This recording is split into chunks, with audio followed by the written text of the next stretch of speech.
verse 7. Sabi po rito, kung ang isang amay namumuhay sa katwiran, mapalad ang mga anak na siya ang tinutularan. Ulitin ko po, kung ang isang amay namumuhay sa katwiran, mapalad ang mga anak na siya ang tinutularan. Pinagpala po ng Diyos sa kanyang mga salita. Tayo may sumanay mananalig. Aming Panginoon, salamat po sa oras na ito. Salamat sa magandang umaga na ipinagkaloob niyo po sa aming Panginoon. At salamat din po sa oras nito, sa kalayaan namin bilang mga anak mo ay merong kalayaan upang mag-aral ng iyong mayayamang salita. Dalangin ko po ang iyong paggabay, ang iyong karunungan, ang ipagkaloob niyo po sa bawat isa po sa amin. Lalong higit, ako po bilang lingkod niyo, gamitin niyo lang po ako bilang kasangkapan upang maging daluyan ng pagpapala po sa bawat isa po sa amin, Panginoon. Tinitiwala po namin ang aming pong pag-aaralan sa umagang ito. Ito po ang aming panalangin sa pangalan po ng aming Panginoong Hesus. Amen. Okay, sa umagang ito, ang ating pong topic o ang ating pag-aaralan ay tungkol po sa Christian values. Christian values. Mga kapatid, kamusta po tayo bilang isang Kristiyano? Kumusta po tayo bilang isang mananampalataya? Mabuti ba? Hindi po tayo makasagot na. Ang sabi po ng isang author, sabi niya, a lot of Christian families are living in secular homes. O karamihan daw po ng mga Kristiyanong pamilya ay namumuhay sa sekular na tahanan. Ano pong ibig sabihin nito, mga kapatid? Kapag inisip-isip po natin ito, nakakatakot pong isipin sa kadahilanan po na maaaring Kristiyanong pamilya, pero po yung values ay hindi po Kristiyanong values. No? O maaaring hindi biblical values. Yun po yung nakakalungkot. So bilang Kristiyano, paano po ba tayo mag-isip? No? O paano po ba tayo makaramdam bilang isang Kristiyano? Noong taon 2019 po, kung maalala po ninyo, yung laman po ng balita, yung pagbabagong nagaganap po sa Manila Bay. No? Paki-flash na po ate, yung picture. Yan. Kung nakapunta na po kayo ng Manila Bay dati, ang itsura po niya, yung po yung nasa taas. Di ba? Ang daming kayamanan. Ang daming diaper, no? Ang daming mga basura. Yan po yung itsura dati ng Manila Bay. No? Pero dahil nakaroon po ng rehabilitation ito, no? Nagtulong-tulong po yung mga tao para linisin po ito Nagtulong-tulong po yung mga tao, ginastusan, para matanggal po yung mga basura na yan. At ngayon po, yung itsura po ng Manila Bay, ito na po ngayon, yung nasa baba. Tignan po natin, meron na siyang white sand, malinis, yung tubig, malinis din. Diba? Ang ganda, parang hindi Boracay ang dating ang itsura niya ngayon, yung Manila Bay. Kung nakapunta na po kayo ng Manila Bay, ako po kasi parang nakapunta ng Manila Bay. Yung po yung itsura ng Manila Bay ngayon. Tignan po natin yung itsura no dati, tsaka itsura niya ngayon. Diba ang layo? Luminis na siya. Pero ang sabi po sa balita, ang dami pa rin nagtatapon ng basura. No? Ang dami pa rin nagkakalat ng mga tao doon sa Manila Bay. Imagine po natin, nilinis ito, tulong-tulong yung mga tao, ginastusan para luminis yung Manila Bay, pero ang dami pa rin kalat, dami pa rin nagtatapon ng basura doon. Nasaan po yung Christian, o nasaan po yung values? No? Nasaan po yung values natin bilang mga Pilipino? No? Kaya po yung Pilipinas, kung titingnan po natin, ay talagang hirap na hirap. No? Kasi po yung isa po talaga sa problema, no? natin bilang sa mga Pilipino ay ang ating values. Ito po talaga yung number one na problema natin mga Pilipino, yung ating values. Kaya kung maobserbahan po natin, hindi po maipaliwanag kung saan bawal umihi, doon ihihi. Tingnan po natin yung picture. Ayan, meron po nakasulat sa pader. Nakita niyo yung picture? Ano nakasulat po? Bawal umihi dito. Pero ano yung ginagawa ng tao? Doon umihi. May pasensya na kayo, sa ng Korean po yun kaya hindi nyo po maintindihan. Doon humihi, nagigingil para din ako nahirapan sa Tagalog. Nawawala kasi yung age ko tagamapanan ako Pasensya na kayo na So nasan po yung values natin mga Pilipino? Meron nang nakasulat na bawal mag-jingle, pero dito pa rin nag-jingle. Diba? Next slide. Pasingin po natin yan. Yan, yung anong familiar po kayo dito? Pedestrian lane, diba? Ito po yung tawiran, diba? Pero pasingin po natin isang tao, hindi tumatawid. Ayaw makipag-git. Meron na pong ginastusan po ng gobyerno yan Yung sa kalsada na yan, ginastusan po yan Pero marami pa rin mga tao na hindi tumatawid dyan. Pero dyan dapat yung tawiran Naalala ko po tuloy, kapag nagpupunta po kami ng Kapas Tarlac, meron pong pedestrian lane dun diba? Ang bibilis ng mga sasakyan doon. Ang problema, kami dumadaan po kami doon sa pedestrian lane mismo, kami lahat. Ang problema naman, yung mga sasakyan ayaw magminom. Yun ang yung naging problema. Kaya sabi po ng kapatid, sabay-sabay tayong maglakad para kung sakaling makapangga tayo, sabay-sabay na rin tayo No? Nasaan po yung values natin bilang mga Pilipino? Ginawa po yun, ginastusan po yun Next slide natin. Ayan. Ano po yung mapapansin po niya sa picture? Di ba may nakasulat? Pakiusap, bawal magtapon ng basura dito. Salamat po. Meron pa, nagpasalamat pa siya. Pakiusap, nakikiusap na po siya. Pero ano po yung mapapansin po natin? Ang daming basura. Dapat baliktad yung ilagay nyo. Pakiusap dito po kayo magtapon ng basura. Baka sakali hindi dito itapon. Mukhang ganun po siguro, baka effective yun No? Nasaan po yung values natin bilang mga Pilipino? No? Pagdating po dito. No? Kaya yung values po natin, mga kapatid, ay napaka-importante na ito po ay nakabase po sa ating pong Panginoon. No? Kasi kapag nakabase po ito sa ating Panginoon, yung ating pong mga kapasyahan o desisyon ay nababago din.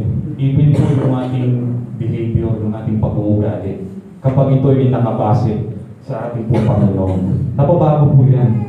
Kaya sabi po sa Roma chapter 12, verse 2, na pamilya po sa atin yung talatang ito. Roma chapter 12, verse 2.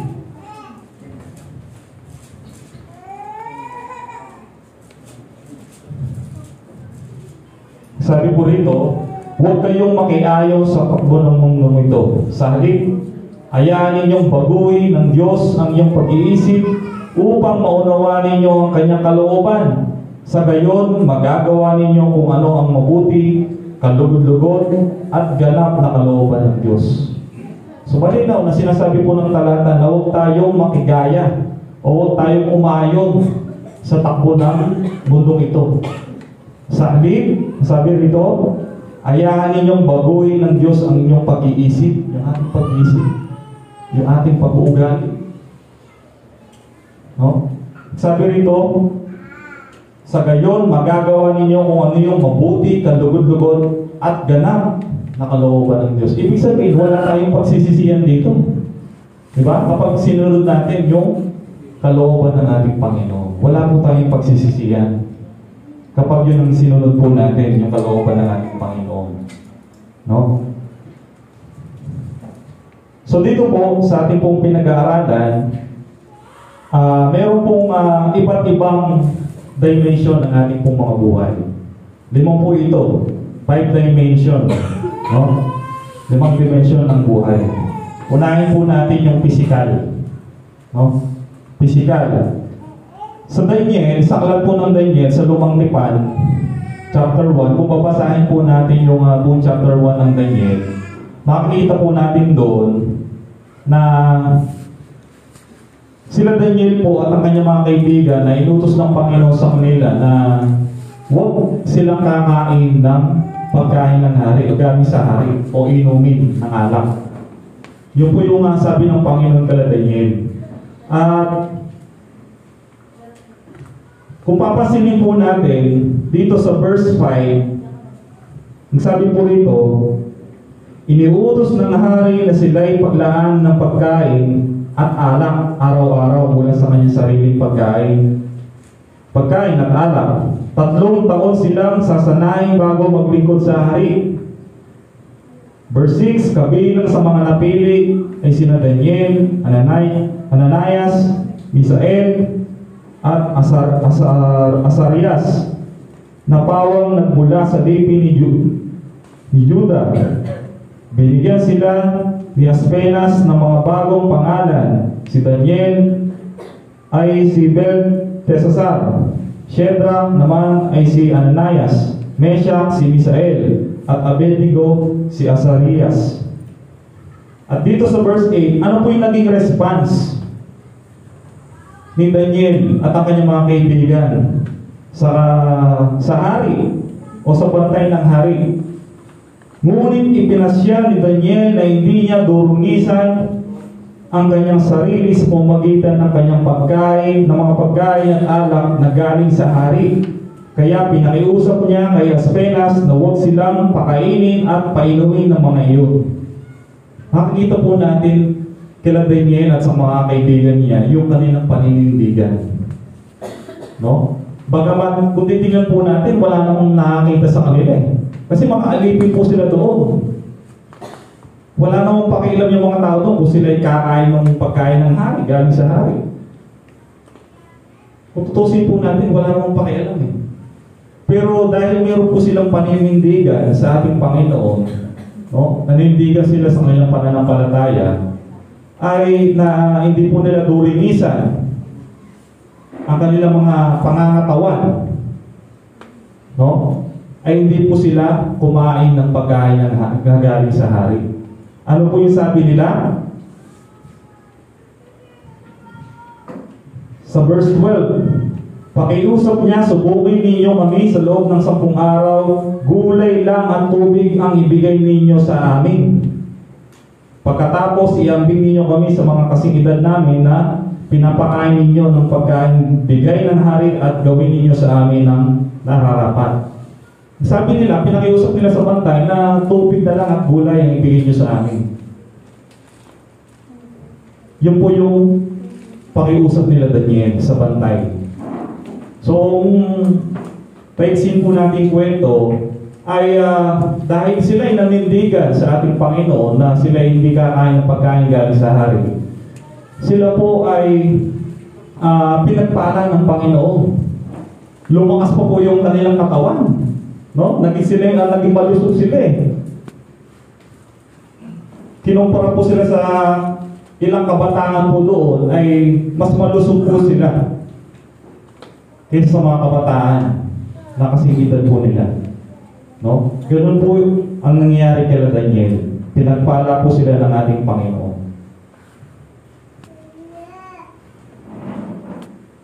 Sa atin po, bilang mga Kristyano, kumusta po yung ating pagdating po sa ating pisikal na katawan? Di ba, simula po nung tayo ay nakakilala sa ating Panginoon, no? Tinanggap natin siya bilang Panginoon at sarili tagapagligtas ng ating buhay. Ang nananahan po sa atin yung banal na espiritu sa ating katawan. Diba? Nanaan sa atin yung Holy Spirit. Pero minsan nakakalungkot, dinudumisan po natin ito. Dinudumisan po natin ito. Sa pamamagitan ng alin? Pangilom ng alak, o sigarilyo. Minsan, tinatatuan po natin yung ating mga katawan. Maganda po ba yun? Kung babasahin po natin yung aklat ng 1 Corinthians chapter 3, verse 16, ito po yung makikita po natin. Sabi niya, hindi ba ninyo alam na kayo templo ng Diyos at naninirahan sa inyo ang kanyang espiritu? Verse 17, paparusahan ng Diyos ang sino mang magwasak ng templo niya, sapagkat banal ang templo ng Diyos at kayo ang templong iyon. Tayo po ang templo ng banal na espiritu ng Panginoon. Kaya kung sabi rito, ano yung babala rito? Paparusahan ng Diyos ang sino mang magwasak ng templo. No? Ng ating katawan. So ingatan po natin yung mga katawan po natin ito. Hindi po natin pamamayari yan, mga kapatid. No?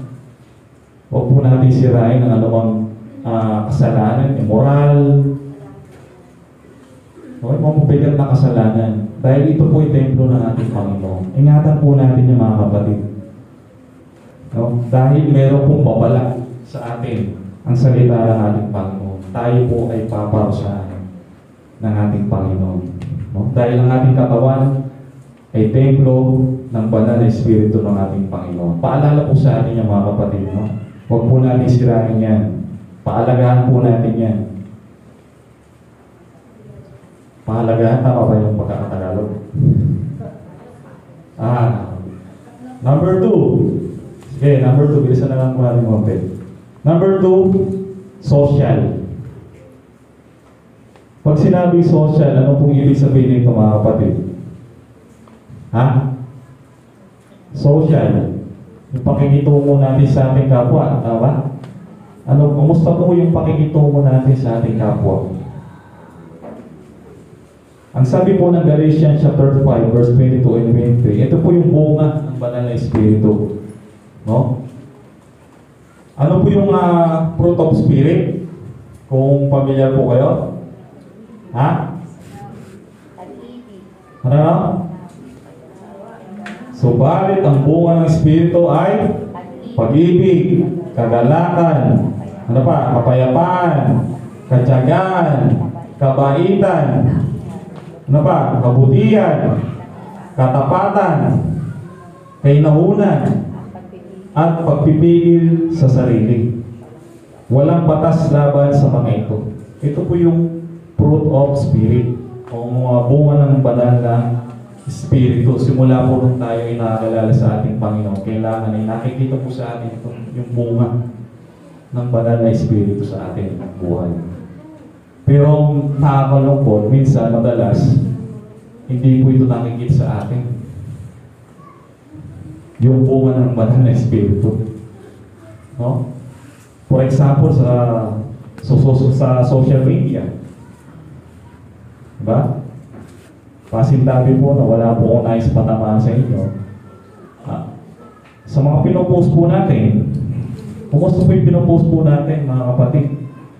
Bilang isang Kristiyano, kumusta po yung pinopost po natin sa ating social media? Diba sa pagsa-social media, nakikita po lahat yan eh. Wala tayong naitatago dyan. Kumusta po yung pinopost po natin? Minsan, ang dami nating pinopost. Ang dami-dami nating pinopost, pero mas nakakarami pa yung nakakatisod kaysa nakaka-bless. Yun po yung nakakalungkot. Isa, pag may kaaway po tayo, dadaan natin sa social media. Huwag po tayo gano'n, mga kapatid. Kristiyano na po tayo. Kapag meron po tayong galit sa ating mga kapatid, usapin po natin siya personal. Huwag po natin idaan sa social media. No? Kaya sabi rito, ang bunga ng banal na espiritu, pag-ibig, kagalakan.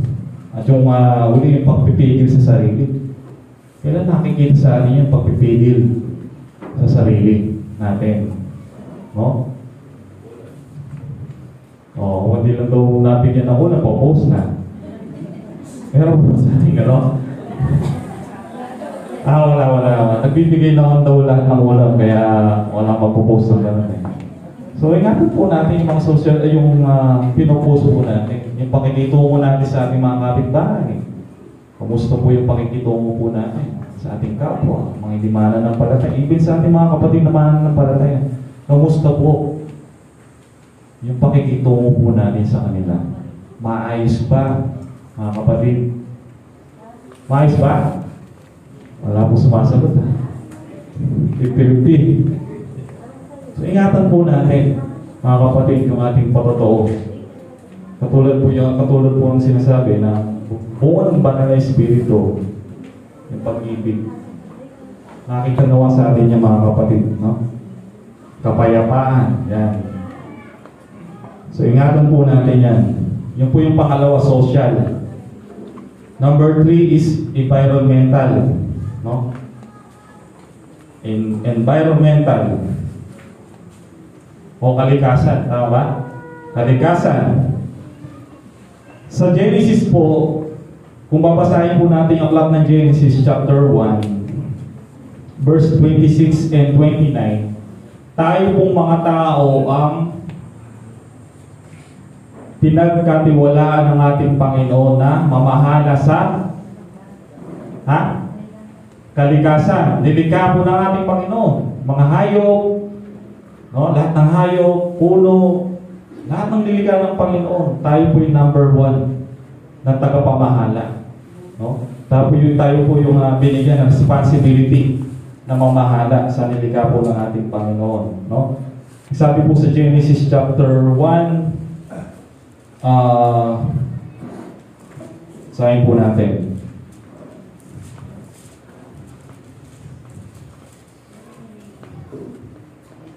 Sabi po ito, verse 26.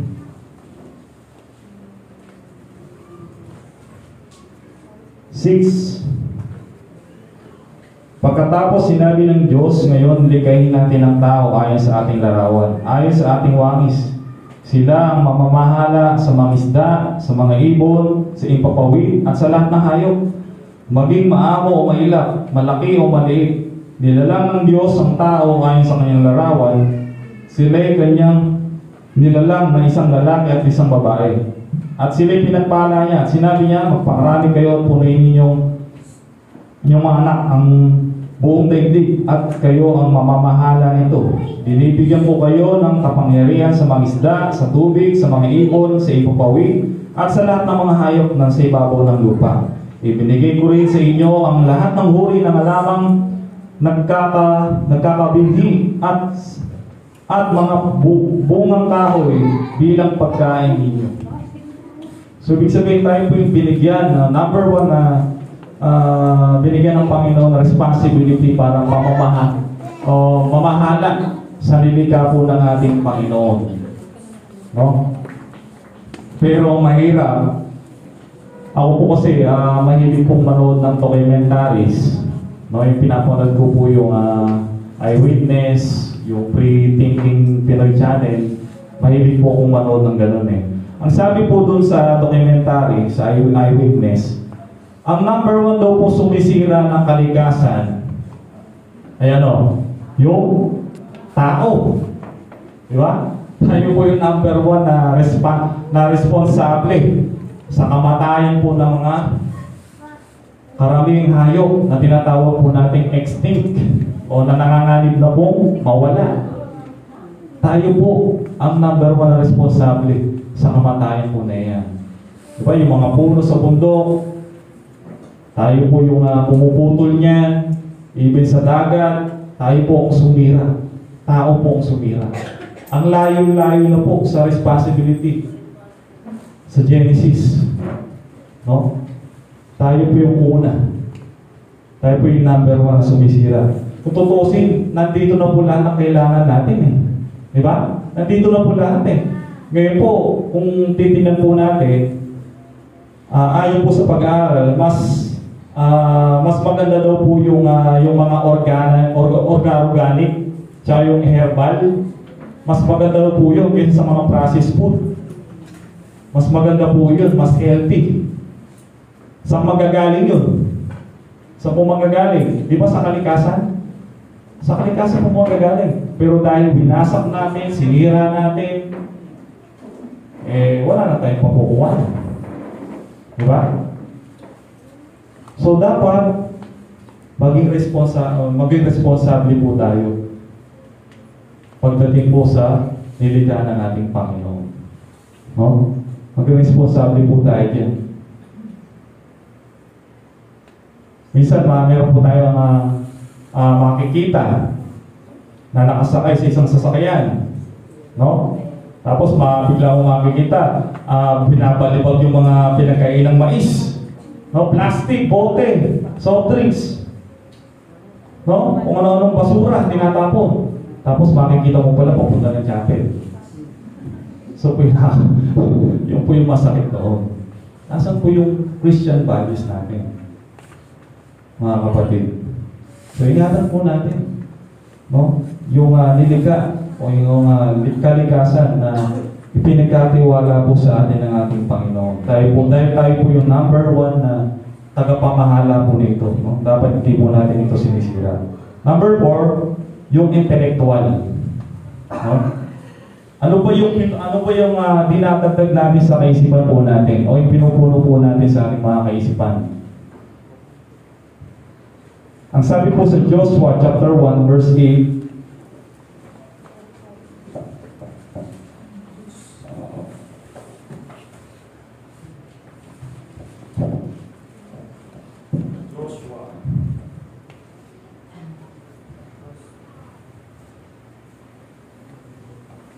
Joshua chapter 1 verse 8, huwag mong kaliligtaan basahin ang aklat ng kautusan, pagpuli-bulayan mo iyon at iyon araw at gabi upang matupad mo ang lahat ng nakasal doon. Sa ganon, magiging masagana at matagumpay ang iyong pamumuhay. So, ito pong paalala ito ng salita ng Panginoon sa aklat ng Joshua. Huwag daw po natin kaliligtaan magbasa ng salita ng ating Panginoon umaga at gabi. No? Ito po yung kayamanan natin, mga kapatid. Ito po yung dapat na isinisiksik po natin sa ating mga kaisipan. Yung pag-aaral ng salita ng ating Panginoon. No? Kaya napakalaga po dito, mga kapatid, na basahin po natin yung Biblia. Even sa mga fellowship, nakakadagdag po ng kaalaman yan. No? Pagdating ng BTC, Bible School, napakaganda po yan. Marami po tayong matutunan dyan. No? Pagyamanin po natin yung ating po mga intellectual sa pamamagitan po ng salita ng ating Panginoon. Hindi po sa mga kwentong barbero, ano? Kailangan punuin po natin yung ating mga kaisipan ng salita ng ating Panginoon. No? Dahil ito po yung kayamanan na hindi po nasisira, no? Sa pamamagitan po ng pag-aaral ng salita na po ng ating Panginoon. No? Number 5, so huli na po tayo. Yung emotional. No? Ang sabi po sa Kawikaan chapter 14 verse 29, ito po yung pinag-aralan po namin ng family devotion dito po tayo matatapos.